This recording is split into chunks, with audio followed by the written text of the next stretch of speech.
Hello everyone, welcome to my YouTube channel. আজকে অনেক দিন পরে তোমাদের সাথে আরও একটি ব্লগ নিয়ে চলে আসলাম।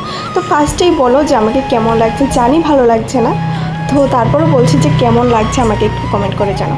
আজকে আমি যাব লক্ষ্মীনারায়ণ বাড়ি মন্দিরে, ওইখানে সিঁদুর খেলা হয়। তো এখন তোমরা বলবে যে কি আমার কি বিয়ে হয়েছে, সিঁদুর খেলা দেখতে যাবো না? আর এই জায়গাটা কে কে চিনতে পেরেছো অবশ্যই জানাবে। আমি জাস্ট গিয়েছিলাম ভিডিও করার জন্য। সো এবার আজকে আমরা জানবো যে লক্ষ্মীনারায়ণ বাড়িতে এই যে অম্বাবচীর সময় সিঁদুর খেলা হয়, এটা কি সিঁদুর খেলতে হয় নাকি এমন কোনো নিয়মই নেই? চলো আজকে আমরা সেই ব্যাপারে তোমাদের সাথে ডিসকাশন করব। ত্রিপুরার আগরতলায় অবস্থিত এই ঐতিহাসিক লক্ষ্মীনারায়ণ বাড়ি এবং অম্বাবচী উৎসবের সময় সিঁদুর খেলা নিয়ে কিন্তু বহু প্রচলিত ভুল ধারণা রহস্য রয়েছে, যেটা আসল সত্য কিন্তু আমরা সবাই জানি না। অম্বাবচীতে কি সিঁদুর খেলা হয়? না, অম্বাবচী উৎসবের সময় মূলত দিনগুলিতে কোনো সিঁদুর খেলা হয় না। আসলে অম্বাবচীর সময় সাধারণত সনাতন ধর্ম মতে ধরিত্রী মাতা বা দেবী রজস্বলা হওয়াকে বোঝানো হয়, যেটা আমরা পিরিয়ডস বলে থাকি। এই 3-4 দিন লক্ষ্মীনারায়ণ বাড়ি সহ ত্রিপুরার সমস্ত মন্দিরের দেবীর অঙ্গবস্ত্র বা লাল বা আসন লাল কাপড়ে ঢেকে দেওয়া হয়। এই সময় কোনো পূজা বা মাঙ্গলিক উৎসব কিন্তু হয় না, যা করা কোনো শাস্ত্রীয় নিয়মে কিন্তু নেই। তাহলে সিঁদুর খেলার বিষয়টি কোথায় থেকে এলো? তোমাদের মনে কি এই সমস্ত প্রশ্ন জাগে?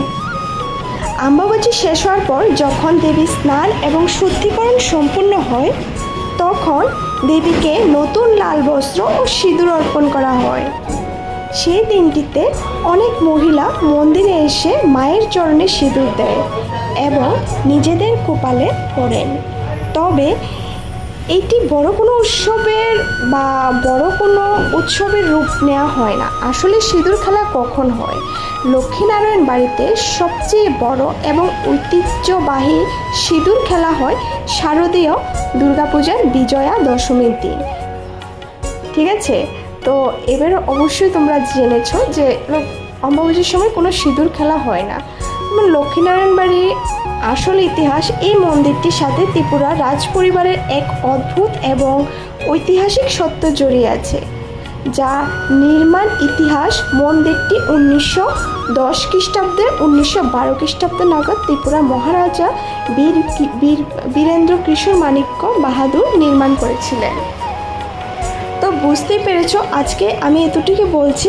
এই মন্দিরটির ব্যাপারে আমি আরেকদিন ফুল রহস্য বলবো। তো কে কে ত্রিপুরা থেকে আমার ভিডিও দেখছো আর কে কে লক্ষ্মীনারায়ণ বাড়ির মন্দিরে এসেছিলে সিঁদুর খেলার জন্য, আমাকে কিন্তু কমেন্ট করে জানাবে। আর তোমরা তো জানোই যে এখানে অনেক মেলা বসেছে, আর আমার তো মেলা এতটাই প্রিয়, কি বলবো, মেলা বললেই আমি চলে যাই যে মেলাতে তো যেতে হবে, কিছু কিনি আর না কিনি। তো তোমরা কে কে এসেছিলে লক্ষ্মীনারায়ণ বাড়ির মন্দিরে, এটা আমাকে অবশ্যই কমেন্ট করে জানাবে।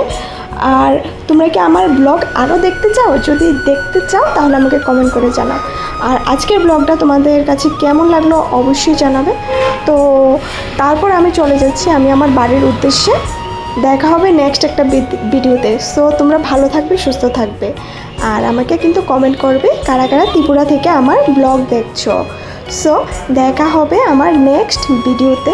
ততক্ষণ পর্যন্ত তোমরা ভালো থাকবে, সুস্থ থাকবে, আর কি বলবো, আমাকে সাবস্ক্রাইব করবে। সেটা